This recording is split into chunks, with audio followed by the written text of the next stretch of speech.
அஸ்ஸலாமு அலைக்கும் வரஹ்மத்துல்லாஹி வபரகாத்துஹு. அவுது பில்லாஹி மினஷ் ஷைத்தானிர் ரஜீம். பிஸ்மில்லாஹிர் ரஹ்மானிர் ரஹீம். நிறைவுடைய வாழ்வழித்து நெடுநிலத்தை காப்பதற்கு மறையளித்த மன்னவனுக்கே மாபெரும் புகழ் அனைத்தும்.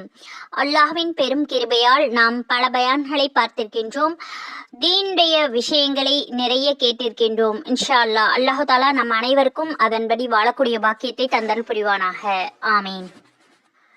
நாம் தீனுடைய விஷயங்களை சரியான முறையில் படித்து அதன்படி நடந்து நம்மை வழிகேட்டிலிருந்தும் ஷைத்தானின் பாதையிலிருந்தும் பாதுகாத்து நன்மையில் நிலைத்திருக்க செய்யக்கூடிய 2 விஷயங்கள் முஹம்மது நபி ஸல்லல்லாஹு அலைஹி வஸல்லம் அவர்கள் கூறியிருக்கின்றார்கள்.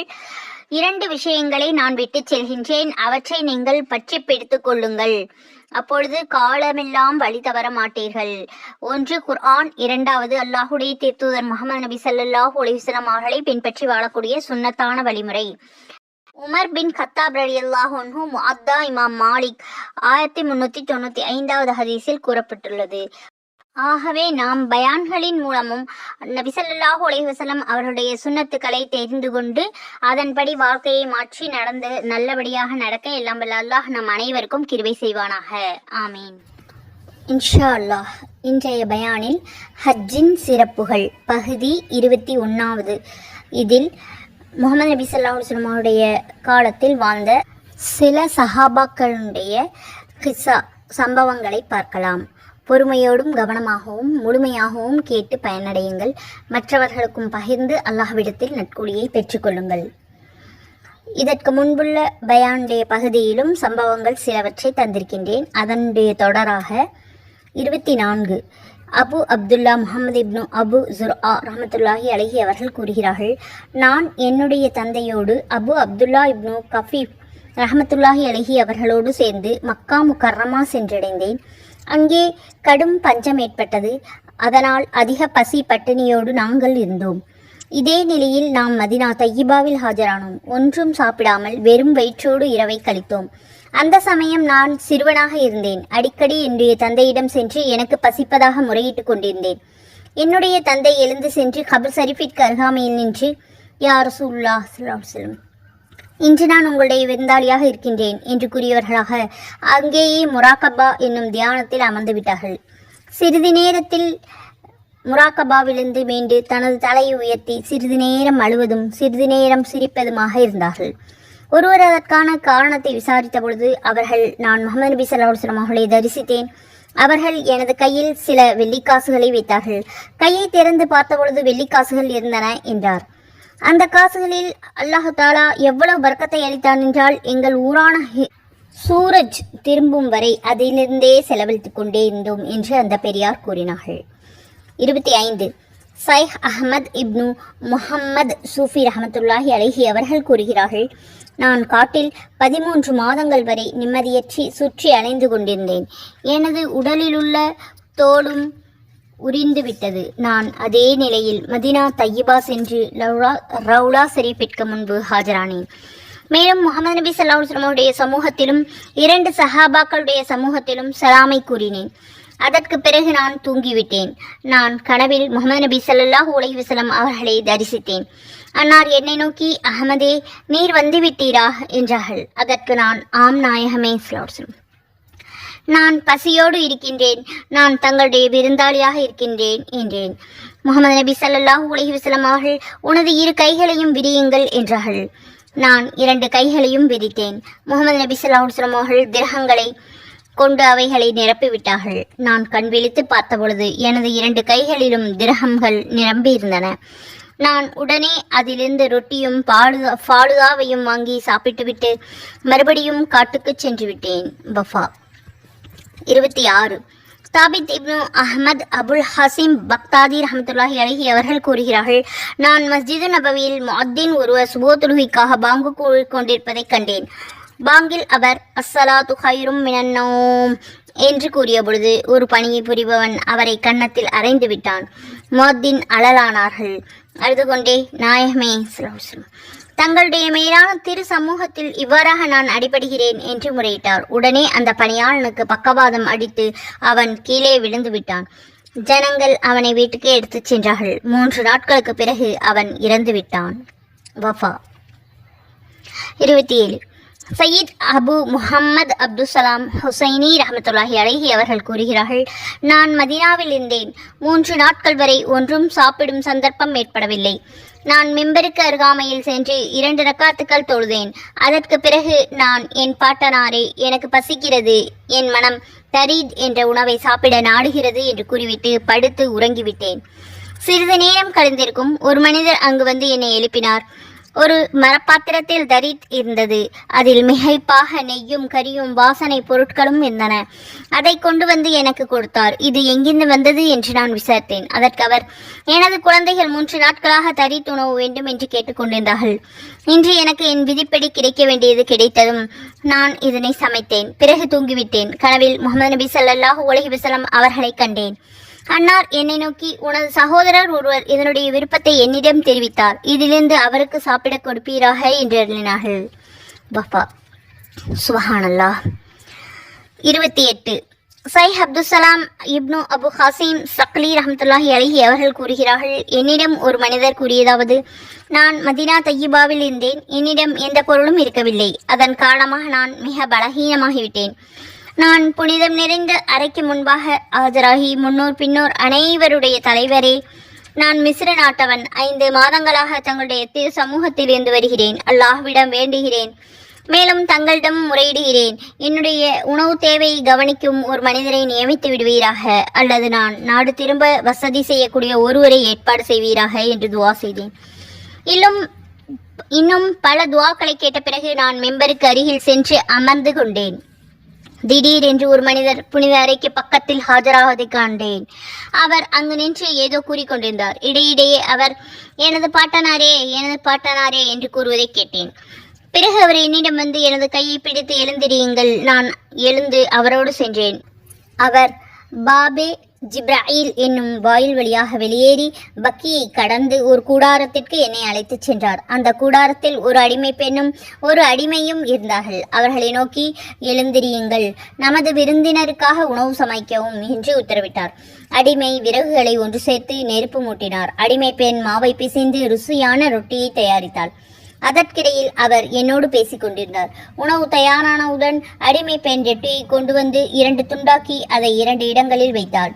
பிறகு நெய் சீசாவை கொண்டு வந்து அந்த 2 துண்டுகளின் மீது ஊற்றினாள்.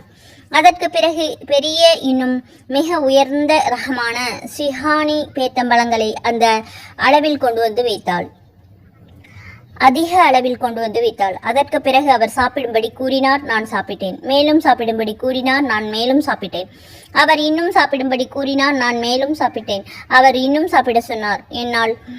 என் எஜமானரே, நான் பல மாதங்களாக கோதுமையை சாப்பிடவில்லை. இனி மேற்கொண்டு சாப்பிட முடியவில்லை என்றேன். அவர் நான் மீதம் வைத்த ரொட்டியையும் மறுபாதி துண்டையும் ஒரு கூடையில் வைத்தார். அத்தோடு 2 மரக்கால் சுமார் 7 ஷேர் கனிந்த பேரித்தங்கனிகளையும் அந்த கூடையில் வைத்து என்னிடம், உனது பெயர் என்ன என்று விசாரித்தார். நான் எனது பெயரை கூறினேன். அதற்கு அவர், அல்லாஹ்வின் மீது சத்தியமாக, நீர் இனிமேல் எப்பொழுதும் எனது பாட்டனாரிடம் இவ்வாறான முறையீடு செய்யக்கூடாது. இதனால் அவர்களுக்கு மிகச் சிரமம் உண்டாகிறது. எதுவரை நீர் இங்கிருந்து போவதற்கான ஏற்பாடாகுமோ அதுவரை உமக்கு தேவைப்பட்ட சமயத்தில் உம்மை தேடி உணவு வந்து சேர்ந்துவிடும் என்று கூறிய அவர் தன்னுடைய அடிமையிடம், இந்த கூடையை தூக்கி கொண்டு இவரோடு செல்லும், இவரையும் இந்த குடியும் புனித அறை வரை கொண்டு சென்று சேர்த்து வருக என்று உத்தரவிட்டார். நான் அடிமையோடு சென்றேன். பக்கியை அடைந்ததும் நான் அடிமையிடம், நான் இப்பொழுது வழியை தெரிந்து கொண்டேன், இனி நீ திரும்பி செல்லலாம் என்றேன். அதற்கு வேலையால், அல்லாஹ் வாஹித், உங்களை புனித அறை வரை கொண்டு சேர்க்காமல் அதற்கு முன்பே திரும்புவதற்கான எந்த சத்தியம் தைரியமும் எனக்கு இல்லை. நான் அங்கு வரை கொண்டு சேர்க்கவில்லை என்றால் எனது எஜமானருக்கு இதை பற்றி நபி ஸல்லல்லாஹு அலைஹி வஸல்லம் அவர்கள் அறிவித்து விடக்கூடும் என்றார். அவர் என்னை புனித அறை வரை கொண்டு வந்து சேர்த்துவிட்டு திரும்பி சென்றார். நான் அந்த பாத்திரத்தில் இந்த உணவை 4 நாள் வரை சாப்பிட்டேன். அது முடிந்து எனக்கு பசிக்க ஆரம்பித்ததும் அதே அடிமை எனக்கு மேற்கொண்டு உணவளித்து சென்றார். இவ்வாறு நடைபெற்று கொண்டிருந்தது. ஒரு பயணக்கூட்டம் என்பு செல்வதற்கு தயாராகிவிட்டது. நான் அந்த கூட்டத்தோடு என்பு சென்று விட்டேன். வஃபா. 29. பார்வையற்றவரான அபுல் அப்பாஸ் இப்னு நபீஸ் முக்ரி ரஹமத்துல்லாஹி அலைஹி அவர்கள் கூறுவதாவது, நான் 3 நாட்கள் வரை மதீனா தையிபாவில் பட்டினியாக இருந்தேன். அப்பொழுது நான் கப்ரு ஷரீஃபின் அருகில் நின்று, நாயகமே, நான் பசித்தவனாக இருக்கின்றேன் என்று கூறிய பிறகு திரும்ப வந்து பலகீனமான நிலையில் படுத்து தூங்கிவிட்டேன். அப்பொழுது ஒரு சிறுமி அங்கு வந்து என்னை எழுப்பினாள். அவள் என்னை தன்னோடு வருமாறு வேண்டி தனது வீட்டிற்கு அழைத்துச் சென்றாள். வீட்டில் கோதுமை ரொட்டி, நெய், பேரித்தம்பளம் ஆகியவைகளை எனக்கு முன்பாக வைத்து, அபுல் அப்பாஸ் அவர்களை சாப்பிடுங்கள், எனக்கு எனது பாட்டனார் அதாவது முகமது நபி ஸல்லல்லாஹு அலைஹி வஸல்லம் அவர்கள் இதை அளிக்குமாறு உத்தரவிட்டுள்ளார்கள். உமக்கு பசித்த போதெல்லாம் இங்கு வந்து சாப்பிட்டு செல்லுங்கள் என்றார். அபு சுலைமான் தாவூத் ரஹ்மத்துல்லாஹி அலைஹி அவர்கள் இந்த சம்பவத்தை கூறிவிட்டு மேற்கொண்டு சொல்வது, இதை போன்ற சம்பவங்கள் மிக அதிகமாக உள்ளன. அவைகளில் அதிகமாக இதை போன்ற உத்தரவு நபி ஸல்லல்லாஹு அலைஹி வஸல்லம் அவர்கள் தனது குடும்பத்தினர்களுக்கே கட்டளையிட்டிருக்கின்றார்கள். அதிலும் குறிப்பாக உணவுப் பொருள் ஏதேனும் கொடுக்குமாறு அருளினால் அதை அவர்களிடமே கூறுவார்கள். தயாள குணம் படைத்தவர்களிடம் தம்மிடம் விருந்தை நாடி வருபவர்களை தனது வீட்டாரை கொண்டே அவர்களுக்கு உதவுவது வழக்கம். இதன் அடிப்படையில் தான் அண்ணல் நபி ஸல்லல்லாஹு அலைஹி வஸல்லம் அவர்கள் பெரும்பாலும் உணவளிக்கக்கூடிய விஷயத்தில் தனது குடும்பத்தினருக்கே கட்டளையிட்டிருக்கின்றார்கள். வஃபா 30. ஹசரத் ஃபாஸிரி ரஹ்மத்துல்லாஹி அலைஹி தௌதீக் உரல் ஈமான் என்ற நூலில் ஹசரத் அபுல் நுஅமான் ரஹ்மத்துல்லாஹி அலைஹி அவர்கள் வாயிலாக கூறியிருக்கின்றார்கள், குராசான் வாசியான ஒருவர் ஒவ்வொரு ஆண்டும் ஹஜ்ஜுக்கு செல்லும் வழக்கமுடையவர்களாக இருந்தார்கள். அவர் மதீனா தையிபாவில் ஆஜராகும் பொழுது சையீத் தாஹிர் அலவி ரஹ்மத்துல்லாஹி அலைஹி அவர்கள் சமூகத்தில் வெகுமதி அளிப்பது அவருடைய வழக்கம். ஒரு முறை மதீனா வாசி ஒருவர் அந்த குராசான் மனிதரிடம், நீர் தாஹிர் அளவிற்கு அன்பளிப்பு கொடுப்பதெல்லாம் வீண் விரயம்தான், அதை அந்த மனிதர் தீய காரியங்களில் செலவிடுகிறார் என்று கூறிவிட்டார். குராசானி மனிதர் அவ்வருடம் ஹசரத் தாஹிர் அலவி ரஹ்மத்துல்லாஹி அலைஹி அவர்களுக்கு அன்பளிப்பு எதுவும் அளிக்கவில்லை. அடுத்த வருடமும் அவ்வாறே ஒன்றும் அந்த பெரியாருக்கு அளிக்காமல் வழக்கமாக கொண்டு வந்த பணத்தை மதீனா வாசிகளுக்கு பகிர்ந்து அளித்துவிட்டார். 3ஆம் முறை அவர் ஹஜ்ஜுக்கு தனது வீட்டிலிருந்து புறப்படும் முன் கனவில் முகமது நபி ஸல்லல்லாஹு அலைஹி வஸல்லம் அவர்களை தரிசித்தார்கள். நபி ஸல்லல்லாஹு அலைஹி வஸல்லம் அவர்கள், நீர் தாஹிர் அலவியை பற்றி அவருடைய எதிரியின் பேச்சை நம்பி அவருக்கு கொடுப்பதை நிறுத்திவிட்டீரா? அவ்வாறு நீ செய்யக்கூடாது. தடைபட்டுவிட்ட அவருடைய அனைத்தையும் அழித்துவிடும்.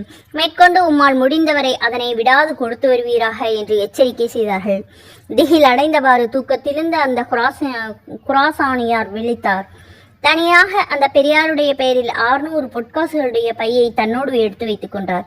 அவர் மதீனா முனவராவை அடைந்த பொழுது சையீத் தாஹிர் அலவி ரஹ்மத்துல்லாஹி அலைஹி அவருடைய வீட்டிற்கு சென்றார். அங்கு கூட்டம் நிறைந்திருந்தது. ஹசரத் அலவி ரஹ்மத்துல்லாஹி அலைஹி அவர்கள் அந்த குராசானியரை பெயரிட்டு அழைத்து, உமக்கு நபி ஸல்லல்லாஹு அலைஹி வஸல்லம் அவர்கள் கட்டளையிடாவிட்டால் நீர் என்னிடம் வந்திருக்க மாட்டீர்கள். என்னை பற்றி நீர் அல்லாஹ்வுடைய விரோதியருடைய பேச்சை நம்பி வழக்கமாக எனக்கு அளித்து வந்த பரிசை நிறுத்திவிட்டீர்கள். நபி ஸல்லல்லாஹு அலைஹி வஸல்லம் அவர்கள் எச்சரிக்கை செய்து உமக்கு 3 வருட அன்பளிப்பையும் சேர்த்து தருமாறு உத்தரவிட்டதால் அல்லவா நீர் எடுத்து வந்திருக்கின்றீர்கள் என்று கூறி கையை நீட்டிக்கொண்டு தாரும் 600 பொற்காசுகளை என்றார்கள். சுப்ஹானல்லாஹ். இந்த விஷயம் கேட்டவுடன் குராசான் மனிதருக்கு இன்னும் அதிகமான அச்சம் உண்டாகிவிட்டது. அவர் உண்மையில் தாங்கள் கூறியதைப் போலவே எல்லாம் நடைபெற்றன. ஆனால் தங்களுக்கு இதெல்லாம் எவ்வாறு தெரிய வந்தது என்று வினானார். அலவி ரஹ்மத்துல்லாஹி அலைஹி அவர்கள், எனக்கு இதை பற்றிய சகலமும் தெரியும். முதல் வருடம் நீர் எனக்கு ஒன்றும் அளிக்காததால் என்னுடைய வாழ்க்கை செலவினங்களில் சிரமம் ஏற்பட்டது. மறுவருடம் நீர் வந்து போய்விட்ட செய்தி தெரிந்ததும் எனக்கு அதிக வருத்தம் உண்டானது. நான் கனவில் நபி ஸல்லல்லாஹு அலைஹி வஸல்லம் அவர்களை தரிசித்தேன். அன்னார், நீர் கவலைப்படாதீர்கள், நான் அந்த குராசானி மனிதரை கனவிலேயே எச்சரித்து விட்டேன். அவரிடம் கழிந்து போன வருடங்களை கொடுக்கவும் மேலும் வருங்காலத்திலும் முடிந்தவரை அன்பளிப்பு அளிப்பதை நிறுத்தக்கூடாது என்றும் கூறிவிட்டேன் என்று அருளினார்கள். நான் இந்த கனவை கண்டு அல்லாஹுக்கு நன்றி செலுத்தினேன். இப்போது நீர் என் முன்பாக வந்ததும் நீரும் இந்த கனவை கண்டுகொண்டீர் என்பது எனக்கு உறுதியாகிவிட்டது என்று விளக்கமாக கூறினார்கள். சுப்ஹானல்லாஹ். அந்த குராசானியார் 600 பொற்காசுகள் அடங்கிய முடிப்பை அந்த பெரியாருக்கு பரிசளித்து அவருடைய கையை முத்தமிட்டார். மேலும், நான் தங்களுடைய எதிர்ப்பாளன் ஒருவருடைய பேச்சை கேட்டு அதை நம்பிவிட்டேன் என்று வருந்தி மன்னிப்பு கேட்டுக்கொண்டார். சையீத் சம்ஹூவி ரஹ்மத்துல்லாஹி அலைஹி அவர்கள் இந்த சம்பவத்தை எழுதிய பிறகு சையீத் தாஹிர் அலவி ரஹ்மத்துல்லாஹி அலைஹி அவர்கள் யஹ்யா அவர்களுடைய மகனா ஆவார்கள். யஹ்யா ஹுசைன் ரஹ்மத்துல்லாஹி அலைஹி அவர்களுடைய மகன். அவர்கள் ஜஹ்ருல் ஹுஜ்ஜத்துன் ரஹ்மத்துல்லாஹி அலைஹி அவர்களுடைய மகனார். அவர்கள் உபைதுல்லா ரஹ்மத்துல்லாஹி அலைஹி அவர்களுடைய மகன். ஜெய்னுல் ஆபிதீன் ரலியல்லாஹு அன்ஹு அவர்களுடைய மகனார். அவர்கள் இமாம் ஹுசைன் ரலியல்லாஹு அன்ஹு அவர்களுடைய மகனார் ஆவார்கள் என்று குறிப்பிட்டார்கள். ஷிஃபா 31. ஒரு பெண்மணி ஹஜரத் ஆயிஷா ரலியல்லாஹு அன்ஹா அவர்களுடைய சமூகத்தில் ஆஜராகி தமக்கு நபி ஸல்லல்லாஹு அலைஹி வஸல்லம் அவர்கள் அடங்கியுள்ள கபர் ஷரீஃபை காட்டுமாறு கேட்டார்கள். ஹஜரத் ஆயிஷா ரலியல்லாஹு அன்ஹா அவர்கள் கபர் ஷரீஃப் இந்த அறையின் திரையை விளக்கினார்கள். அந்த பெண்மணி கபர் ஷரீஃபை ஜியாரத் செய்தவர்களாக அழுது கொண்டே இருந்தார்கள். அழுதழுது அங்கேயே மரணமடைந்து விட்டார்கள். ரலியல்லாஹு அன்ஹா அர்லாஹா. சிஃபா அல்லாஹ் தஆலா நம் அனைவருக்கும் மதீனா நகரில் மௌத்தை தந்தருள்வானாக. ஆமீன். 32. ஹாலித் இப்னு மாதான் ரஹ்மத்துல்லாஹி அலைஹி அவர்களுடைய மகள் அஃதா கூறுகிறார்கள், என்னுடைய தந்தை தினமும் இரவில் தூங்கும் முன் நபி ஸல்லல்லாஹு அலைஹி வஸல்லம் அவருடைய தரிசனம் கிடைக்க வேண்டும் என்ற ஆவலில் நிம்மதியற்று விடுவார்கள். மேலும் முஹாஜிரீன்களான அன்சாரிகளான சஹாபாக்களுடைய பெயர்களை சொல்லி சொல்லி நினைவு கூறுவார்கள். மேலும் யா அல்லாஹ், இந்த பெரியார்கள் தான் எனக்கு முன்னோடிகளாக இருந்தார்கள். எனது மனம் அவர்களை சந்திப்பதற்கு துடித்து கொண்டிருக்கிறது. எனது ஆசை அதிகரித்து கொண்டே போகிறது. யா அல்லாஹ், எனக்கு சீக்கிரமாக மரணமளிப்பாயாக. நான் அவர்களை சந்திக்க ஆசைப்படுகிறேன் என்று பிரார்த்தித்தவராக தூங்கிவிடுவார்கள். சிஃபா 33. உஸ்மான் இப்னு ஹனீஃப் ரலியல்லாஹு அன்ஹு அவர்கள் கூறுகிறார்கள், ஒரு மனிதர் உஸ்மான் ரலியல்லாஹு அன்ஹு அவர்களிடம் தம்முடைய ஒரு தேவையை முன்னிட்டு அடிக்கடி வந்து போய் கொண்டிருந்தார். ஆனால் கலிஃபா அவர்களோ அவர்களுடைய பக்கம் கவனம் செலுத்தவில்லை. அவருக்கு உண்டான தேவையை பற்றி அக்கறை கொள்ளவில்லை. அந்த மனிதர் இப்னு ஹனீஃப் ரலியல்லாஹு அன்ஹு அவர்களிடம் இதை பற்றி முறையிட்டார்கள். அதற்கு அந்த பெரியார் ஒரு வழிமுறையை அவருக்கு கற்றுக் கொடுத்தார். நீர் ஒழு செய்து மஸ்ஜிது நபவிக்கு செல்வீராக. மேலும் அங்கே 2 ரக்காத் நஃபில் தொழுது இந்த துவா ஓதுவீராக. அந்த துவாவினுடைய பொருள், யா அல்லாஹ், நிச்சயமாக நான் உன்னிடம் வேண்டுகின்றேன், ரஹமத்துடைய நபியாகிய எங்கள் முஹம்மது நபி ஸல்லல்லாஹு அலைஹி வஸல்லம் அவர்களை கொண்டு உன்பால் முன்னோக்குகின்றேன். முஹம்மது ஸல்லல்லாஹு அலைஹி வஸல்லம், என் தேவை நிறைவேற்றப்படுவதற்காக தாங்கள் ரப்பிடத்தில் தங்களை கொண்டு நிச்சயமாக நான் முன்னோக்குகின்றேன். அதன் பிறகு உனது தேவையை அல்லாஹ்விடம் முறையிடுவீராக என்று அறிவுரை வழங்கினார்கள். அந்த மனிதர் அவ்வாறு செய்தார். அதன் பிறகு ஹஜ்ரத் உஸ்மான் ரலியல்லாஹு அன்ஹு அவருடைய சமூகத்திற்கு சென்று அடைந்ததும் வாயிற்காவலன் அவரை கையோடு உள்ளே அழைத்து சென்றான். அங்கே ஹஜ்ரத் உஸ்மான் ரலியல்லாஹு அன்ஹு அவர்கள் அவருக்கு மிக்க மரியாதை காட்டி தனது இடத்தில் அவரை அமர்த்தினார்கள். அவருடைய தேவை என்ன என்பதை தாமே மிக பரிவோடு விசாரித்து அதை பூர்த்தி செய்து கொடுத்தார்கள். இந்த அளவு தாமதமானதற்கு மன்னிப்பு கேட்டுக்கொண்டார்கள். இனி எந்த தேவை ஏற்பட்டாலும் சிறிதும் தயக்கமின்றி தன்னிடம் நேரே வந்து சொல்லிக் கொள்ளலாம் என்று அனுமதி கொடுத்தார்கள். சுப்ஹானல்லாஹ். அந்த மனிதர் ஹஜ்ரத் உஸ்மான் ரலியல்லாஹு அன்ஹு அவர்களிடமிருந்து திரும்பிய பொழுது இப்னு ஹனீஃப் ரலியல்லாஹு அன்ஹு அவர்களை சந்தித்து, உமது சிபாரிஷினால் எனது தேவை நிறைவேற்றிவிட்டது. அல்லாஹ் தஆலா இதற்கான நற்கூலியை உமக்கு அளிப்பானாக என்று நன்றி கூறினார்கள். இப்னு ஹனீஃப் ரலியல்லாஹு அன்ஹு அவர்கள், நான் எந்தவித சிபாரிசும் செய்யவில்லை. மாறாக உண்மை என்னவென்றால், நான் ஒரு சமயம் முஹம்மது நபி ஸல்லல்லாஹு அலைஹி வஸல்லம் உடைய சமூகத்தில் ஆஜராகி இருந்தேன். அப்பொழுது ஒரு கண்ணில்லாதவர்கள் நபி ஸல்லல்லாஹு அலைஹி வஸல்லம் உடைய சமூகத்தில் ஆஜராகி தம்முடைய பார்வையை பற்றி முறையிட்டார். அதற்கு முஹம்மது நபி ஸல்லல்லாஹு அலைஹி வஸல்லம் அவர்கள், நீர் பொறுத்துக் கொள்வீராக, அல்லது நீர் விரும்பினால் நான் உனது பார்வையை உண்டாக துவா செய்கின்றேன் என்றார்கள். அதற்கு அவர், யா ரசூலுல்லாஹ் ஸல்லல்லாஹு அலைஹி வஸல்லம், எனக்கு கைப்பிடித்து அழைத்துச் செல்ல யாரும் இல்லை, இதனால் எனக்கு மிகவும் சிரமமாக உள்ளது என்றார்கள். அதற்கு முஹம்மது நபி ஸல்லல்லாஹு அலைஹி வஸல்லம் அவர்கள், 2 ரக்காத் தொழுகுங்கள், நன்றாக ஒழு செய்து கொண்டு தொழுதுவிட்டு மேற்கூறிய துவாவை ஓதி துவா செய்யும்படி கூறினார்கள். ஹஜ்ரத் இப்னு ஹனீஃப் ரலியல்லாஹு அன்ஹு அவர்கள் கூறுகிறார்கள், இதற்கு பிறகு சிறிது காலம் கடந்திருக்காது, அவர் கண்களுக்கு எந்தவித கெடுதியும் உண்டாகாததைப் போல வந்தார்.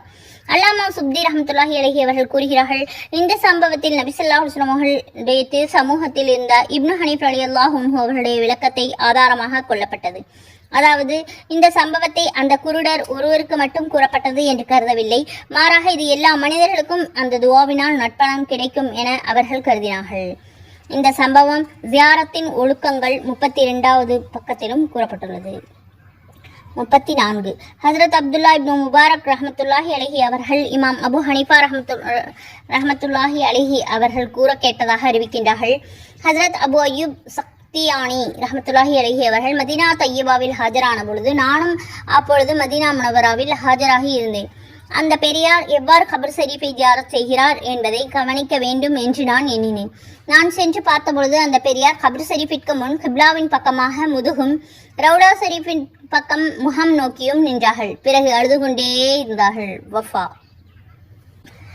எல்லையற்ற ஆர்வத்தை மௌனமே எடுத்துரைக்கிறது. அவ்வாறில்லை என்றால் பெரியனிடம் பிரசங்கம் நிகழ்த்துவது சில வேளைகளில் தான் பலன் தருகிறது. கண்ணீர் துளுகை சிலதை சிந்தி மனோ நிலையை முழுமையாக அவனிடம் நான் கூறிவிட்டேன். நாவின் பணிகளை இரத்த கண்ணீர் செய்து முடித்தது. 35. அபு முஹம்மத் அஸ்பீலி ரஹ்மத்துல்லாஹி அலைஹி அவர்கள் கூறுகிறார்கள், கர்நாடகாவை சேர்ந்த ஒரு மனிதர் கடுமையான நோயுற்று விட்டார். வைத்தியர்களும் அவருக்கு சிகிச்சை அளிக்க முடியாமல் ஆகிவிட்டார்கள். அந்த மனிதரும் உயிர் பிழைப்பார் என்ற நம்பிக்கையை இழந்துவிட்டார்.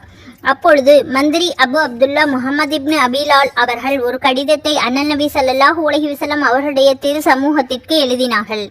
அதில் சில கவிதைகளையும் வரைந்தார்கள். அந்த கவிதைகள் வஃபாவுல் வஃபா என்ற நூலில் கூறப்பட்டுள்ளது. அந்த கடிதத்தை ஹஜ்ஜுக்கு செல்லக்கூடிய பயணக்கூட்டத்தில் உள்ள மனிதரிடம் ஒப்படைத்து விட்டார்கள். அந்த கடிதத்தில் அந்த நோயாளிக்கு பூரண சுகம் வேண்டி துவா செய்ய கூறியிருந்தார்கள். அந்த பயணக்கூட்டம் மதினா தையிபாவை அடைந்த பொழுது அந்த கடிதம் கபர் ஷரீஃபிற்கு முன்பாக படிக்கப்பட்டது. அப்பொழுதே அந்த நோயாளி சுகம் அடைந்து விட்டார். சுப்ஹானல்லாஹ். கடிதம் கொண்டு வந்த ஹாஜியார் திரும்ப வந்தபொழுது அந்த நோயாளி மனிதர் எப்பொழுதும் யாதொரு வியாதியும் அவரை பிடிக்காததைப் போல நல்ல சுகத்தோடு இருப்பதை கண்டார். சுப்ஹானல்லாஹ். 36. ஹஜரத் ஆயிஷா ரலியல்லாஹு அன்ஹா அவர்கள் அறிவிப்பதாவது, எனது தந்தை ஹஜரத் அபூபக்கர் சித்திக் ரலியல்லாஹு அன்ஹு அவர்கள் நோயுற்றிருந்த பொழுது எனது மரணத்திற்கு பிறகு எனது ஜனாசாவை நபி ஸல்லல்லாஹு அலைஹி வஸல்லம் அவர்களுடைய பரிசுத்த ரவுலாவிற்கு முன்பாக கொண்டு சென்று, இதோ அபூபக்கர் வந்திருக்கின்றார்கள், தங்களுடைய அருகாமையில் அடக்கப்பட வேண்டும் என ஆசைப்படுகிறார்கள் என்று கூற வேண்டும். அங்கிருந்து அனுமதி கிடைத்தால் அங்கேயே அடக்கம் செய்ய வேண்டும். அனுமதி கிடைக்கவில்லை என்றால் பக்கியில் அடக்கம் செய்துவிட வேண்டும் என்று இறுதி உபதேசம் செய்தார்கள். இறுதி உபதேச பிரகாரம் அவர்களுடைய மரணத்திற்கு பிறகு ஜனாசா அங்கு கொண்டு செல்லப்பட்டு கபர் ஷரீஃபிற்கு அருகாமையில் சென்று அவ்வாறே அனுமதி கோரப்பட்டது. உடனே மிக கண்ணியத்தோடும் மரியாதையோடும் உள்ளே கொண்டு வாருங்கள் என்று ஒரு சப்தம் வந்ததை நாம் கேட்டோம். அதை சொல்லக்கூடிய மனிதர் எவரும் காணப்படவில்லை. ஹசரத் அலி ரலியல்லாஹு அன்ஹு அவர்கள் கூறுகிறார்கள், ஹசரத் அபூபக்கர் ரலியல்லாஹு அன்ஹு அவர்கள் மரண வேலை நெருங்கிய பொழுது என்னை தனது தலை கருகாமையில் அமரச் செய்து எந்த கரங்களால் அருமை நாயகம் அவர்களை குளிப்பாட்டினோரோ அதே கரங்களால் என்னையும் குளிப்பாட்ட வேண்டும், மேலும் நறுமணமும் பூச வேண்டும். பிறகு கபர் ஷரீஃப் இருக்கக்கூடிய அறைக்கருகில் என்னுடைய ஜனாசாவை கொண்டு சென்று நபி ஸல்லல்லாஹு அலைஹி வஸல்லம் அவருடைய கபருக்கருகில் அடக்கமாவதற்கு அனுமதி கேட்க வேண்டும். அனுமதி கோரியதும் அறையின் கதவுகள் திறக்கப்பட்டால் என்னை அங்கே அடக்கம் செய்துவிட வேண்டும். இல்லை என்றால் முஸ்லிம்கள் பொது அடக்கஸ்தலமாகிய பக்கியில் அடக்கம் செய்ய வேண்டும் என்று வசியத் செய்தார்கள். சுப்ஹானல்லாஹ். ஹஜரத் அலி ரலியல்லாஹு அன்ஹு அவர்கள் அறிவிக்கின்றார்கள், ஜனாசா தயாரான பிறகு ரவுலாவை எல்லோரும் முதலாக நான் முன்னேறி யா ரசூலுல்லாஹி ஸல்லல்லாஹு அலைஹி வஸல்லம், இதோ அபூபக்கர் ரலியல்லாஹு அன்ஹு அவர்கள் இங்கு அடக்கமாவதற்காக அனுமதி கேட்கின்றார்கள் என்று கூறியவுடன் திடீரென அறையின் கதவுகள் திறந்து கொண்டதை நான் கண்டேன். உள்ளிலிருந்து நண்பரிடம் கொண்டு வந்து சேர்த்து விடுங்கள் என்று ஒரு சத்தம் வந்தது. சுப்ஹானல்லாஹ். 37. புகழ்பெற்ற தாபியீனான ஹஜரத் சயீத் இப்னுல் முஸையிப் ரஹ்மத்துல்லாஹி அலைஹி அவர்களுடைய இபாதத்து, உலக பற்றின்மை, சத்தியத்தை பயமின்றி எடுத்து சொல்லுதல் ஆகிய ஆச்சரியப்படத்தக்க பிரபல சம்பவங்கள் இருக்கின்றன. 50 வருடங்கள் வரை அவர்களுடைய எந்த ஒரு தொழுகையும் ஜமாத்தாக தொழுகாமல் அவர்கள் இருந்ததே இல்லை. சொல்லப்போனால் முதல் தக்பீர் கூட விடுபட்டதே இல்லை. 40 ஆண்டுகள் வரை எந்த வேளை தொழுகைக்காகவும் பாங்கு சொல்லப்படும் முன்பாக மஸ்ஜிதில் அவர்கள் ஆஜராகாமல் இருந்ததே இல்லை. 50 ஆண்டுகள் சுபோடைய தொழுகை இஷாவுக்கு செய்த ஒழுவோடே தொழுதிருக்கின்றார்கள். சுப்ஹானல்லாஹ். யஜீதுடைய படைக்கும் மதினாவாசிகளுக்கும் இடையில் ஹிஜ்ரி 63வது ஆண்டில் நடைபெற்ற பிரபல ஹர்ரா யுத்தத்தின் பொழுதும் பயம் என்னும் பீதியின் காரணமாக இன்னும் சண்டையின் காரணமாகவும் மதினாவாசிகள் சிலர் இங்குமாக சிதறிவிட்டிருந்தார்கள். சிலர் தங்கள் வீடுகளில் மறைந்து விட்டிருந்தார்கள். மஸ்ஜிது நபவியில் குதிரைப்படை இங்கும் அங்கும் பாய்ந்து ஓடிக்கொண்டிருந்தது. உயர்ந்த அந்தஸ்துள்ள 1700 முஹாஜிரீன்கள் அன்சாரிகளும் யுத்தத்தில் ஷஹீதானார்கள். அத்தோடு குழந்தைகள் இன்னும் பெண்கள் அல்லாமல் 10,000த்திற்கும் மேற்பட்ட மோமீன்கள் ஷஹீதானார்கள். அந்த நாட்களில் பல தினங்களாக ஹஜ்ரத் சயீத் இப்னுல் முஸையிப் ரஹ்மத்துல்லாஹி அலைஹி அவர்கள் தன்னந்தனியாக மஸ்ஜிது நபவியிலேயே இருந்தார்கள். அவர்கள் கூறுவதாவது, மஸ்ஜிது நபவியில் மக்கள் வர ஆரம்பமாகாத பல நாட்கள் வரை கபருடைய உள்ளிருந்து ஒவ்வொரு தொழுகையின் வேலையின் பொழுதும் பாங்கு என்னும் இகாமத்துடைய சத்தம் வந்ததை நான் கேட்டு வந்தேன். கசாயில் குப்ரா அல் கவுலுல் பதி. இந்த சம்பவங்கள் நபி ஸல்லல்லாஹு அலைஹி வஸல்லம் அவர்கள் மீது நேசம் கொண்டவர்கள் உயிரை அர்ப்பணம் செய்யும் பெரியார்களுடைய சம்பவங்கள் ஆகும். இனி படிப்பினை பெறும் பொருட்டு மாறு செய்தவர்களுடைய 3 சம்பவங்களை பார்க்கலாம். 38. அமீருல் முஃமினீன் ஹஜரத் முஆவியா ரலியல்லாஹு அன்ஹு அவர்களுடைய காலத்தில் மதீனாவின் அமீராக இருந்த மர்வான் அமீர் முஆவியா ரலியல்லாஹு அன்ஹு அவர்களுடைய சைகையின் பேரில் அமீர் அவர்களுடைய சந்தோஷத்தையும் நெருக்கத்தையும் பெற வேண்டி மஸ்ஜித் நபவியில் இருந்த முஹம்மது நபி ஸல்லல்லாஹு அலைஹி வஸல்லம் அவர்கள் மிம்பர் ஷரீஃபை எடுத்து சாம் நாட்டிற்கு திமிஸ்க் நகருக்கு அமீர் முஆவியாவிடம் அனுப்பிவிட ஆடினார்கள். அந்த நோக்கத்தோடு மிம்பரை தோண்டி எடுக்க உத்தரவிட்டார்கள். அந்த சமயத்தில் திடீரென சூரிய கிரகணம் உண்டாகி மதீனா முனவ்வராவில் கடும் இருள் சூழ்ந்து கொண்டது. அப்போது வானில் நட்சத்திரங்கள் தெரிய ஆரம்பித்தது. உடனே மர்வான் ஜனங்கள் முன்னேறி ஒரு பிரசங்கம் செய்தார். அதில் அவர் மன்னிப்பு கேட்டுக்கொண்டார். மேலும் மிம்பரை எடுத்து அனுப்ப எந்த நோக்கமும் இல்லை. மாறாக அமீர் முஆவியா ரலியல்லாஹு அன்ஹு மிம்பருக்கு கரையா நிறுத்திவிடக் கூடும் என்று கூறினார்கள். மேலும் உடனே தச்சனை வரவழைத்து 6 படிகளை செய்யும்படி செய்து அதன் மேல் மிம்பர் ஷெரீஃபை வைத்தார்கள். அதன் காரணமாக மிம்பர் ஷெரீஃபின் படிகள் மொத்தம் 9 ஆகிவிட்டது. இதற்கு முன்பு முஹம்மது நபி ஸல்லல்லாஹு அலைஹி வஸல்லம் அவருடைய காலத்தில் மிம்பருக்கு 3 படிகள், 2 ஏறுவதற்கும் மேலே உள்ளது உட்காருவதற்குமாக இருந்தன. 39. சுல்தான் நூருத்தீன் ரஹ்மத்துல்லாஹி அலைஹி அவர்கள் நீதி தவறாத மன்னராகவும் தக்வா உடையராகவும் வளமையான திக்ர்கள் ஓதுபவர்களாகவும் இருந்தார்கள். இரவின் பெரும் பகுதியை தஹஜ்ஜத் தொழுகையிலும் வழக்கமான திக்ர்கள் ஓதுவதிலும் செலவிடுவார்கள். 557ஆம் ஆண்டு ஹிஜ்ரி ஒரு இரவில் தஹஜ்ஜத் தொழுதுவிட்டு தூங்கிய பொழுது நபி ஸல்லல்லாஹு அலைஹி வஸல்லம் அவர்களை கனவில் கண்டார்கள். நபி அவர்கள் கனவில் நீல நிற கண்களுடைய 2 மனிதர்களை சுட்டிக்காட்டி சுல்தான் அவர்களிடம், இந்த இருவர்களிடமிருந்து என்னை பாதுகாப்பீராக என்று அருளினார்கள். சுல்தான் அவர்கள் திடுக்கிட்டு கண் விழித்துக் கொண்டார்கள். உடனே எழுந்து ஒழு செய்து நஃபில் தொழுதுவிட்டு மறுபடியும் படுத்தவுடன் தூக்கம் வந்துவிட்டது. 2ஆம் முறை அதே கனவை சிறிதும் மாற்றமில்லாமல் கண்டார்கள். உடனே விழித்தெழுந்து ஒழு செய்து நஃபில்களை தொழுத பிறகு மறுபடியும் படுத்தவுடன் தூக்கம் வந்துவிட்டது. அப்பொழுது 3ஆம் முறையாக அதே கனவை கண்டார்கள்.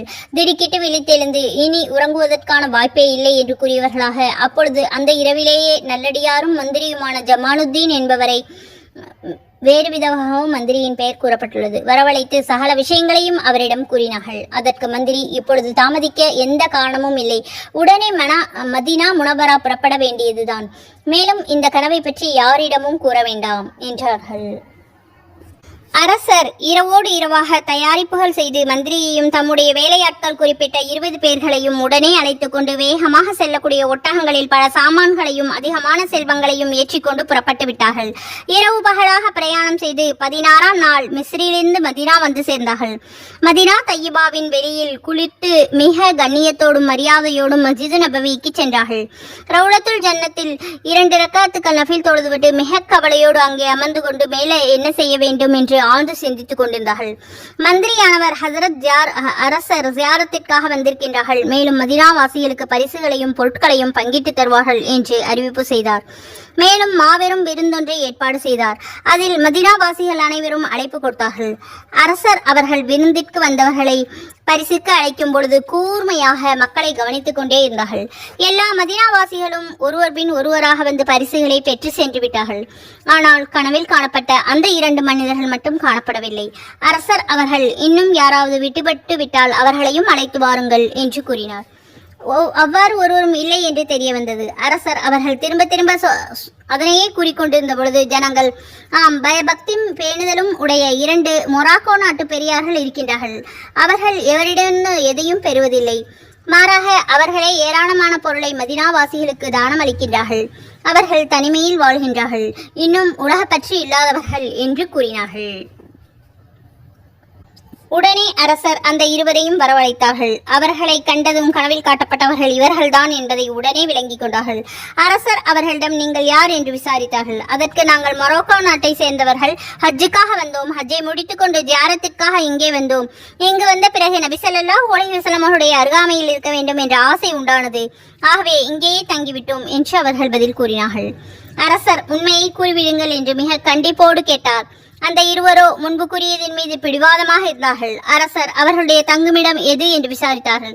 அவர்கள் ரவுலாவிற்கு அருகிலேயே ஒரு விடுதியில் தங்கியிருப்பதாக தெரிய வந்தது. அரசர் அந்த 2வரையும் அங்கேயே நிறுத்தி வைக்குமாறு உத்தரவிட்டுவிட்டு தாமே அவர்கள் தங்கியிருந்த இடத்திற்கு சென்றார்கள். அங்கே சென்று நன்கு ஆராய்ந்து பார்த்தார்கள். அவர்கள் அங்கு நிறைய செல்வமும் பல புத்தகங்களும் தான் இருந்தனவே தவிர கனவில் சொல்லப்பட்டதற்கு ஆதாரமாக எந்த தடயமும் அங்கு இருக்கவில்லை. அரசர் மிக கவலையும் சிந்தனையும் கொண்டிருந்தார்கள். அப்பொழுது மதீனாவாசிகளில் பலர் அங்கே அந்த மனிதர்களை பற்றி சிபாரிசுகள் பல செய்து கொண்டிருந்தார்கள்.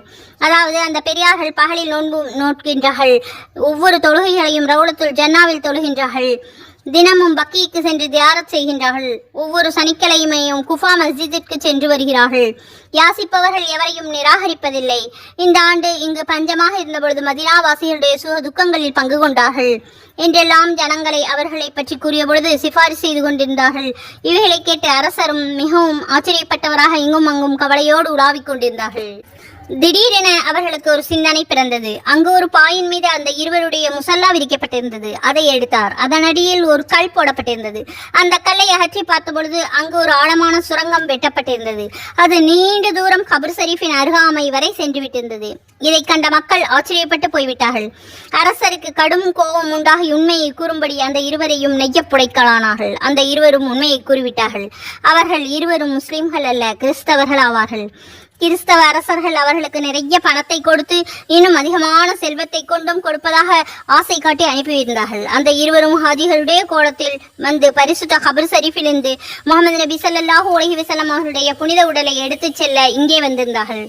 இரவில் அந்த இடத்தில் சுரங்கம் வெட்டுவார்கள். வெட்டிய மண்ணை அவர்களிடமிருந்து மொரோக்கோ நாட்டு இரு தோல் துரத்திகளில் நிரப்பி இரவோடு இரவாக பக்கியில் கொட்டிவிட்டு வந்து விடுவார்கள்.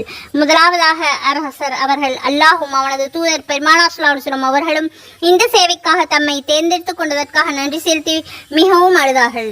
அந்த இருவர்களையும் வெட்டும்படி உத்தரவிட்டார்கள். பிறகு கப்ர் ஷரீஃப் இருக்கக்கூடிய புனித அறைக்கு சுற்றிலும் ஆழமான குழியை வெட்டச் செய்தார்கள். நிலத்தின் நேர் மட்டம் வரை அந்த குழி சென்று விட்டது. மேலும் அதில் ஈயம் அல்லது கண்ணாடியை உருக்கி ஊற்றி நபி ஸல்லல்லாஹு அலைஹி வஸல்லம் அவருடைய பரிசுத்த உடலுக்கு இடம் வரும் எவரையும் நெருங்க செல்ல முடியாத அளவுக்கு பலத்த பாதுகாப்பு அரண் ஏற்படுத்தி விட்டார்கள். வஃபா அவ்வல் 40. மஸ்ஜிது நபவியின் ஊழியர்களாக தலைவராக இருந்த ஷைக் ஷம்சுத்தீன் ஸவாப் ரஹ்மத்துல்லாஹி அலைஹி அவர்கள் கூறுகிறார்கள், எனக்கு ஆப்த நண்பர் ஒருவர் இருந்தார். அவர் மதீனாவின் அமீரோடு நெருங்கிய தொடர்புடையவராக இருந்தார். எனக்கு அமீரிடம் ஏதேனும் அவசிய தேவை ஏற்பட்டால் அவரின் மூலமாக நான் அமீர் வரை ஏற்றி வைப்பேன். ஒரு நாள் அந்த நண்பர் என்னிடம் வந்து, இன்று ஒரு பயங்கர நிகழ்ச்சி நடைபெற்றுவிட்டது என்றார். நான் என்ன விஷயம் என்று விசாரித்தேன். அதற்கவர், ஹலப் நகரவாசிகள் ஒரு கூட்டத்தினர் அமீரை அணுகி ஏராளமான பணத்தை லஞ்சமாக அவருக்கு கொடுத்துள்ளார்கள். ஏனென்றால் ஹஜ்ரத் அபூபக்கர் சித்திக் அல்லாஹு உமர் அல்லாஹு ஆகிய 2 சஹாபாக்கள் புனித உடல்களை இங்கிருந்து எடுத்து செல்வதற்கு உதவ வேண்டும் என்பதற்கே. அமீரும் அதை ஒப்புக்கொண்டார் என்றார். ஷைக் ஸவாப் ரஹ்மத்துல்லாஹி அலைஹி கூறுகிறார்கள், இந்த செய்தியை கேட்டு எனக்குண்டான வருத்தத்திற்கு அளவே இல்லை. நான் மிகவும் கவலையும் சிந்தனையும் உடையவனாக இருந்தேன். அப்பொழுது அமீர் தூதுவன் என்னை அழைத்து வந்துவிட்டான். நான் அமீரிடம் சென்றேன். அமீர் என்னிடம், இன்றிரவு சில மனிதர்கள் மஸ்ஜிதிற்கு வருவார்கள். நீர் அவர்களை தடுக்கக்கூடாது. அவர்கள் எது செய்தாலும் அதனை செய்து கொள்ளும்படி விட்டுவிட வேண்டும். நீர் எந்த விஷயத்திலையும் தலையிடக்கூடாது என்றார். நான் சரி என்று கூறி வந்துவிட்டேன். ஆனால் கபர் ஷரீஃப் இருக்கக்கூடிய அறைக்கு பின்னால் உட்கார்ந்து அழுதழுதே என்று பகல் முழுவதும் கழிந்தது. ஒரு நிமிடம் கூட கண்ணீர் நிற்கவில்லை. எனக்கு என்ன ஆனது என்று யாருக்கும் தெரியவில்லை. முடிவாக இஷா தொழுகைக்கு பிறகு எல்லா ஜனங்களும் சென்று விட்டதும் நாங்கள் எல்லா கதவுகளையும் மூடி தாளிட்டு விட்டோம். அப்பொழுது அமீருடைய வீட்டிற்கு அருகாமையில் இருந்த வாசலான பாபு சலாம் கதவை தட்டி திறக்க வைத்து ஜனங்கள் உள்ளே வர ஆரம்பித்தார்கள். நான் அவர்களுக்கு யாருக்கும் தெரியாமல் ஒவ்வொரு ஊராக எண்ண ஆரம்பித்தேன். அவர்கள் 40 பேர்களாக இருந்தார்கள். அவர்களிடம் மண்வெட்டி, கூடை, பூமியை தோண்டக்கூடிய பல ஆயுதங்கள் இருந்தன. உள்ளே வந்த அவர்கள் புனித அறையின் பக்கமாக செல்ல ஆரம்பித்தார்கள். அல்லாஹ்வின் மீது சத்தியமாக அவர்கள் மிம்பருக்கு அருகாமையில் கூட செல்லவில்லை. திடீரென அவர்கள் அனைவரையும் அவர்களுடைய சாமான்கள் பூமி விழுங்கிவிட்டது. அதன் எந்த ஒரு அடையாளமும் ஏற்படவில்லை. வெகு நேரம் வரை காத்திருந்த அமீர் என்னை தெரிவித்து, ஸவாப், இன்னுமா அந்த மனிதர்கள் உம்மிடம் வரவில்லை என்று கேட்டார். அதற்கு நாம், ஆம், அவர்கள் வந்தார்கள். ஆனால் இவ்வாறான அதிசயமான நிகழ்ச்சி அவர்களோடு நடைபெற்றது என்று விவரத்தை கூறினேன். உடனே அமீர், என்ன கூறுகிறீர்கள் என்பதை யோசித்து கூறுங்கள் என்றார். நான், சந்தேகமின்றி நடந்தது என்னவோ இதுதான். தாங்கள் வாருங்கள், இந்த அதிசய நிகழ்ச்சி நடைபெற்ற இடத்தை நேரில் நான் காட்டுகிறேன் என்றேன். அதை கேட்ட அமீர், சரி, இந்த விஷயம் இத்தோடு இருக்கட்டும். இந்த செய்தி எவரிடமாவது வெளியிடப்பட்டால் தலை வெட்டி எறியப்படும் என்று என்னை எச்சரித்து அனுப்பிவிட்டார். அல்லாஹ்வுடைய தனது கருணையாலும் கிருபையாலும் மதீனா நகரத்தில் கடைபிடித்தொழுக வேண்டிய ஒழுங்கு முறைகளை பேணி நடக்கக்கூடிய பாக்கியத்தை அல்லாஹ் தஆலா நம் அனைவருக்கும் அளிப்பானாக. ஆமீன். இன்னும் தனது அல்லாஹ் தனது அருளால் அங்கு முறைகேடாக நடந்து கொள்வதின் அழிவிலிருந்து நம் அனைவரையும் பாதுகாத்தல் புரிவானாக. ஆமீன். இந்த சம்பவங்கள் நபி ஸல்லல்லாஹு அலைஹி வஸல்லம் அவர்களை கனவில் தரிசித்ததை பற்றிய பல சம்பவங்கள் பார்த்தோம். இங்கு முக்கியமான ஒரு விஷயத்தை கவனத்தில் வைப்பது அவசியம். யார் கனவில் முகமது நபி ஸல்லல்லாஹு அலைஹி வஸல்லம் அவர்களை பார்க்கிறாரோ அவர் உண்மையில் நபி ஸல்லல்லாஹு அலைஹி வஸல்லம் அவர்களை தரிசிக்கின்றார்கள். இதில் எந்த சந்தேகமும் இல்லை என்று பிரபலமான ஹதீஸ்களில் உள்ளது. நபி ஸல்லல்லாஹு அலைஹி வஸல்லம் அவருடைய பரிசுத்த வாக்கு, எவர் என்னை கனவில் கண்டாரோ அவர் உண்மையில் என்னையே கண்டார். ஏனென்றால் ஷைத்தானுக்கு என்னுடைய உருவத்தில் தோற்றமளிக்கக்கூடிய சக்தி அளிக்கப்படவில்லை என்று கூறியிருக்கின்றார். எனினும் கனவு காண்பதற்காக உபகரணம் கனவை காண்பவருடைய உள்ளமை உறுப்பாக இருக்கின்றது. பார்க்கும் கூடிய உபகரணங்கள் மாறுவதை பொறுத்து பார்க்கப்படக்கூடிய பொருள் மாற்றமாக தோற்றமளிக்கும். உதாரணமாக சிவப்பு கண்ணாடி, பச்சை கண்ணாடி, கருப்பு கண்ணாடி, இவைகளில் எந்த கண்ணாடியின் வாயிலாக எந்த ஒரு பொருளை பார்த்தாலும் அந்த கண்ணாடியின் நிறமாகவே தெரியும். ஆனால் அந்த பொருளின் அசல் நிறத்தில் எந்தவித மாறுதலும் உண்டாகாது. பூத கண்ணாடி, தூரதிருஷ்ட கண்ணாடியின் வாயிலாக பார்த்தால் ஒரு பொருளின் பருமனில் வித்தியாசம் தெரிகிறது. மேலும் மாறுகண் ஒரு பொருளை இரண்டாக காணும். ஆதலால் நபி ஸல்லல்லாஹு அலைஹி வஸல்லம் அவர்களை கனவில் ஜியாரத் செய்யும் பொழுது அன்னாருடைய மகத்துவத்திற்கு மாற்றமான ஏதேனும் ஒன்றை காண நேரிட்டால் அது கனவு பார்ப்பவருடைய உள்ள குறையாகும். இதை போல சரியத்திற்கு மாற்றமாக ஏதேனும் ஒரு விஷயத்தை கேட்க நேரிட்டால் அது கேட்டதில் ஏற்பட்ட குறையாகும். கனவில் அல்லது விழிப்பில் மறைவான அசரீரி சத்தத்தை கேட்டு அந்த சமயம் பெருமானார் ஸல்லல்லாஹு அலைஹி வஸல்லம் அவர்கள் காலத்தின் நடைமுறைக்கு மாற்றமாக இருக்குமே ஆனால் அதன் பக்கம் மனதை லயிக்க விடாமல் இருப்பதில் மிகவும் கவனமாக இருக்க வேண்டும். இதை போன்று நம்முடைய பெரியார்கள் நடைமுறைக்கு மாற்றமான ஒரு விஷயத்தை கனவில் கண்டால் அதிலிருந்து தவிர்ந்து கொள்ள வேண்டும். உதாரணத்திற்கு சிலருக்கு முஹம்மது நபி ஸல்லல்லாஹு அலைஹி வஸல்லம் அவர்கள் கனவில் சிலதை செய்யுமாறோ அல்லது செய்யாமல் விளக்குமாறோ உத்தரவிட்டு கொண்டதை கனவின் காரணமாக கனவு கண்டவர் அதன் மேல் அமல் செய்ய ஆரம்பித்து விட்டார். அவர்கள் அல்லாஹுடைய திருமறையை கொண்டும் முஹம்மது நபி ஸல்லல்லாஹு அலைஹி வஸல்லம் சுன்னத்தை கொண்டும் அது சரியானதா என்று ஒத்தி பார்த்து அலசி ஆறாமையில் இருந்து விட்டார். அல்லாஹு தஆலா குர்ஆனில் சூரத்து நிசா 59வது வசனத்தில், உங்களுக்குள் யாதொரு விஷயத்தில் பிணக்கு ஏற்பட்டாலும் அதனை அல்லாஹ்வின் பக்கம் அவனுடைய தூதரின் பக்கமே திருப்பிவிடுங்கள். மேலும் அல்லாஹு தாலாவின் பக்கம் திருப்புவதின் அர்த்தமாவது அவனுடைய திருமறையோடு ஒத்து பார்ப்பதாகும். நபி ஸல்லல்லாஹு அலைஹி வஸல்லம் அவர்கள் பக்கம் திருப்புவது என்பதின் பொருள் நபி அவர்களுடைய நாளில் நபி அவர்களுடைய திரு சமூகத்தில் சமர்ப்பிப்பதும் இன்னும் அவர்களுடைய மறைவுக்கு பிறகு அவர்களுடைய சுன்னத்துக்களை ஒத்து பார்ப்பதும் ஆகும். முஹம்மது நபி ஸல்லல்லாஹு அலைஹி வஸல்லம் அவர்கள் என்னை எவர் கனவில் கண்டார்களோ அவர் என்னையே கண்டார் என்ற அருள் வாக்கு சந்தேகமின்றி சத்திய வாக்காக இருந்தாலும் அல்லாஹு தாலா கனவின் மீது செயல்படும்படி நம்மை ஏவவில்லை. மேலும் நபி ஸல்லல்லாஹு அலைஹி வஸல்லம் அவர்கள் 3 வித மனிதர்கள் மீது இருந்து எழுதுகோள் மேலே உயர்த்தப்பட்டுவிடும். முதலாம் அவர் தூங்கிக் கொண்டிருப்பவர், அவர் விழிக்கும் வரை. இரண்டாம் அவர் குழந்தை. மூன்றாம் அவர் புத்தி சுவாதீனம் இல்லாதவர். இவையல்லாமல் வேறொரு காரணம் இருக்கிறது. அதாவது அறிவும் விழிப்புணர்வும் உடையவர்களிடமிருந்துதான் ஹதீஸின் அறிவிப்பையும் தீனுடைய விளக்கத்தையும் பெற்றுக்கொள்ள முடியும். தூங்குபவர்கள் அப்படிப்பட்டவர்கள் அல்ல. அதன் காரணமாகத்தான் உலமாக்கள் நபி ஸல்லல்லாஹு அலைஹி வஸல்லம் அவர்களின் எந்த ஒரு ஏவலையோ அல்லது விளக்கலோ கனவில் கண்டால் அதனை குர்ஆனோடும் சுன்னத்துகளோடும் ஒத்து பார்ப்பது அவசியம். அவைகளுக்கு ஒத்ததாக இருந்தால் கனவும் உண்மையானது, சொல்லப்பட்டதும் உண்மையானது. கனவு கண்டவருடைய நிம்மதிக்காக அது நன்மாராயண அடிப்படையில் நிகழ்ந்ததாகும். குர்ஆன் இன்னும் ஹதீஸிற்கு மாற்றமாக அந்த கனவு இருந்தால் கனவென்னவோ உண்மையானதுதான். ஆனால் ஷைத்தானின் ஊசலாட்டத்தினால் காதில் நபி ஸல்லல்லாஹு அலைஹி வஸல்லம் அவர்கள் கூறாதது ஒன்று கேட்டுவிட்டது என்று விளங்க வேண்டும். இன்னும் நபி ஸல்லல்லாஹு அலைஹி வஸல்லம் அவருடைய விசேஷ சிறப்புகளுடைய வரிசையில் இன்னும் எவர் நபி ஸல்லல்லாஹு அலைஹி வஸல்லம் அவர்களை கனவில் கண்டார்களோ அவர் சந்தேகமின்றி நபி ஸல்லல்லாஹு அலைஹி வஸல்லம் அவர்களையே கண்டார். ஏனென்றால் அன்னாருடைய உருவத்தை ஷைத்தான் மேற்கொள்ள முடியாது. கனவில் ஷரியத் சம்பந்தமாக ஏதேனும் ஒரு விஷயத்தை கேட்டால் அதன் மீது அமல் செய்வது கூடாது. கனவு உண்மையானதா என்ற சந்தேகத்தின் காரணமாக அல்ல, மாறாக கனவு காண்பவருடைய நினைவாற்றல் நம்பத்தகுந்ததல்ல என்ற காரணத்தினால்தான். அல்ஹம்துலில்லாஹ். இதுவரை பல சம்பவங்கள் 40 சம்பவங்கள் வரை பார்த்தோம். தொடர்ந்து பொறுமையாக கேட்ட உங்கள் அனைவருக்கும் அல்லாஹ் தஆலா நட்கூலியை தந்தருள்வானாக. ஆமீன். ஜஸாக்கல்லாஹு கைரா. அஸ்ஸலாமு அலைக்கும் வரஹ்மத்துல்லாஹி வபரகாத்துஹு வ மஹ்ஃபிரத்துஹு.